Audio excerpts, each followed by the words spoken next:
మా ఆయనకి ఏంటంటే పిల్లం పిల్లలు ఉన్నారు. విజయసాయి రెడ్డి ఎంత తెలివిగా ఏం చేశాడంటే డెలివరీ టైంలో ఈయన చేత డబ్బులు ఇచ్చి సంతకం చేయించాడు.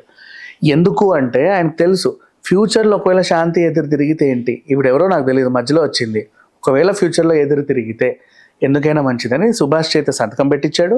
2 yearsకి 3 yearsకి ఒకసారి ఫోటోలు కూడా తీయించాడు ఆవిడతో. అవి పెట్టుకొని ఇప్పుడు అవి రిలీజ్ చేసి చూడండి వీళ్ళే భార్య భర్తలు అని చెప్తున్నాడు. కానీ సుభాష్ కంటూ సొంత కుటుంబం ఒకటి ఉంది.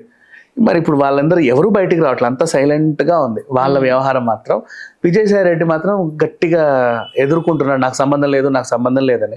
ఇప్పుడు ఒకటి ఈ హస్బెండ్ ప్రశ్న ఏంటంటే ఒక DNA టెస్ట్ నాకు ఇవ్వండి, ఎవరో తండ్రి ఎవరో తెలుస్తుంది అని ఇతను అంటున్నాడు.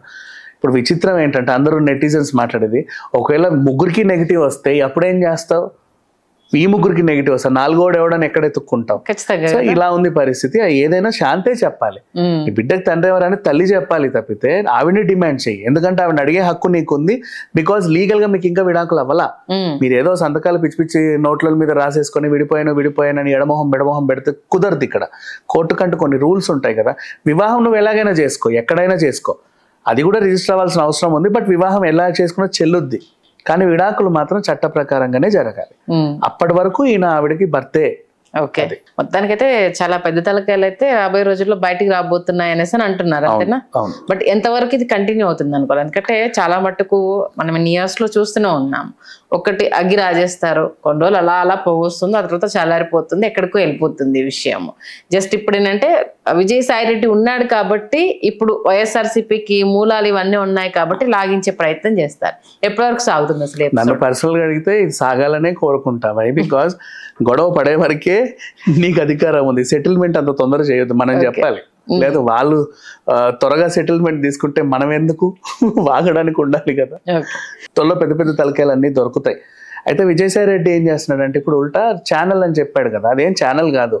అలా చెప్పి ఇప్పుడు ఎవరైతే ఆయనకి నెగిటివ్గా పనిచేస్తున్నారో వాళ్ళందరికీ ఉద్యోగాలు ఇందులో డబుల్ రేట్లు ఇస్తానని తీసుకొస్తాడు. అక్కడ ఛానలే ఉండదు, రోడ్డు మీద వదిలేస్తాడు. ఉన్నది పోయి ఉంచుకున్నది పోయి వాళ్ళు రోడ్డు మీదకి వస్తారు. ఆయన వాగే వాళ్ళు ఉండరు కదా, పర్సెంటేజ్ తగ్గించుకోవడానికి ప్రయత్నం ఈ ఛానల్. అంతే, ఆల్మోస్ట్ వాళ్ళు తగ్గిందనే చెప్పాలి. అనౌన్స్మెంట్ చేసిన తర్వాత ఈవెన్ మీడియా మీద విరుచుకుపడ్డ తర్వాత కొన్ని ఆయన స్పెసిఫిక్ గా ఎలిగేట్ చేసిన ఛానల్స్ మాత్రమే మాట్లాడుతున్నాయి. ఇంక్లూడింగ్ మహా న్యూస్ అయితే వీర పోరాటమే చేస్తుంది సీరియస్ గా. మమ్మల్ని నువ్వు లాగావు, మేము ఏంటిది ప్రేమ సమాజం భూముల గురించి అయితే వాళ్ళు బయట పెట్టిన ఇష్యూ తలుచుకుంటే నేను నిజంగా చాలా కానీ నిజంగా ఇప్పుడు 23 acres ఎంతో ఉంటే 30 acres ఉంటే నువ్వు ఒక ముక్కో అర ముక్కో తీసుకుంటే దొరికేదానివి కాదు. 27 ఎకరాలు అంట మొత్తం తీసుకొని 3 ఎకరాలు ఇంతే నీ భూమి అంటే దొరకవు. అంతే. మరీ దారుణమైన విషయం ఏంటంటే ఆ లీజ్ మీద వచ్చే అమౌంట్ కుష్ఠరోగులకి మామూలుగా మనం వాళ్ళ చూస్తేనే కొంత లీజ్ కూడా 2 yearsకో 3 yearsకో ఇవ్వాలి, ఇప్పుడు 11 yearsకి ఇచ్చిందంట. అవును, అది దారుణమైన విషయము. దాని మీద వచ్చే అమౌంట్ ఒక కుష్ఠరోగులకు వెళ్ళడము, ఆయన రిసార్ట్ ఓనరు ఒక ట్రస్ట్ ని ఏర్పాటు చేసి దాని ద్వారా సేవ చేద్దాం అనేసి అంటే ఆయన మెడ మీద కత్తి పెట్టి మరి ఇమీడియట్ గా ఆయన లీజుని క్యాన్సిల్ చేసేసి వీళ్ళకి అప్పచెప్పడము, అదైతే మరి దారుణమైన విషయం. ముందంటే స్టార్ట్ అయింది ప్రేమ సమాజం భూముల గురించి, ఆమె చెప్పింది కూడా దాని గురించి. ఆ చిన్న ఇబ్బంది ఉంటే అది మేము క్లియర్ చేసాము, అది కూడా డాక్యుమెంట్ పరంగానే వెళ్ళిపోయాము అంటూ కూడా చెప్పడం జరిగింది. ఆ డాక్యుమెంట్లు క్రియేట్ చేసింది నువ్వే, అండ్ దానికి రెవెన్యూ తాలూకా చూసుకుంది సుభాష్ రెడ్డి. ఇంకా మూడో వ్యక్తి ఎవరున్నారు, దాన్ని ఆమోదించింది మీ విజయసాయి రెడ్డి కన్సర్న్లో జరిగింది. అయితే గట్టిగా నేను ఏమంటున్నాను, ఈ క్యారెక్టర్స్ అన్నిటిని పక్కన పెట్టి ఒక్కసారి అప్పుడు దేవాదాయ శాఖ మంత్రిని అడిగితే వెల్లంపల్లి శ్రీనివాస్ గారు రెస్పాండ్ అవ్వాలి. ఆ తర్వాత సత్యనారాయణ గారు వచ్చి కూడా దీన్ని ఎందుకు పట్టించుకోలేదో తెలియాలి. సవరణ జరిగాక ఇంకొక ఆయన వచ్చాడు. అవును, పొట్టు సత్యనారాయణ. సో వీళ్ళిద్దరూ సమాధానం చెప్పాలి. ఓకే, ఇప్పుడు అంటే ఇదొక విషయం నడుస్తూ ఉంటే ఇప్పుడు మదన్ మోహన్ గురించి ఒక ఎలిగేషన్ ఏంటంటే వెనుకొండి ప్రస్తుతం టీడీపీ ప్రోత్సహిస్తోంది మదన్ మోహన్ ని, కాబట్టి నువ్వు ఇక్కడ ఢిల్లీలో వాళ్ళు ధర్నా చేస్తున్నారు కాబట్టి ఆల్రెడీ నేషనల్ మీడియా వస్తుంది, నువ్వు వెళ్ళావనుకో ఇది నేషనల్ వైజ్ కూడా స్ప్రెడ్ అవుతుంది అంటూ అక్కడికి పంపించేశారు. రాష్ట్రపతి ముర్ము అంటున్నారు. చూసే నెటిజన్స్ నీకు కొంచెమన్నా ఉండాలిరా బాబు, అక్కడికి వెళ్ళేసి నువ్వు దీని గురించి మాట్లాడతా అంటున్నావు. నీ క్యారెక్టర్ రాష్ట్రపతి దగ్గరికి రంగు భాగవతం వెళ్ళడం ఏంటండి నాకు ఇప్పటికీ అర్థం కాల. అది ఉపరాష్ట్రపతి రాష్ట్రపతి అంటే మళ్ళీ సభాపతి ఈయనకు చెప్పాలి.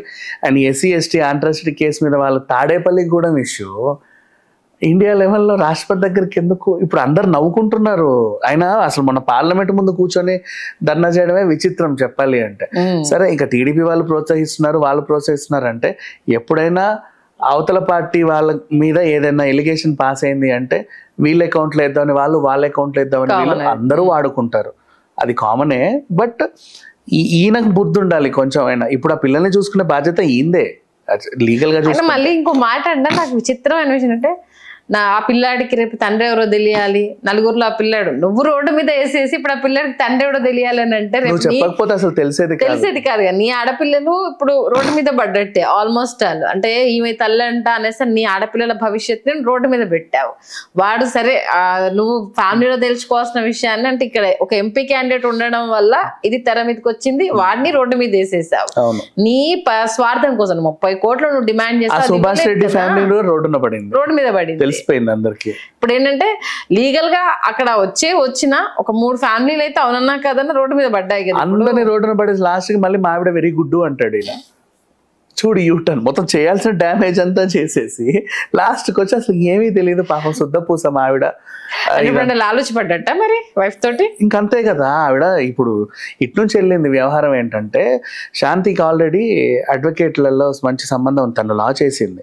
వాళ్ళ ఫ్రెండ్ ద్వారా వెళ్తే ఇప్పుడు నువ్వు కనుక ఆ కేసులో జైలుకి వెళ్తే నీ పిల్లలు రోడ్డున పడతారు. ఇక్కడ నీకంటూ ఎవరు లేరు. మీ మమ్మీ కొబ్బరికాయలు అమ్ముకునేది, మీ నాన్న ఒక వాచ్మెన్.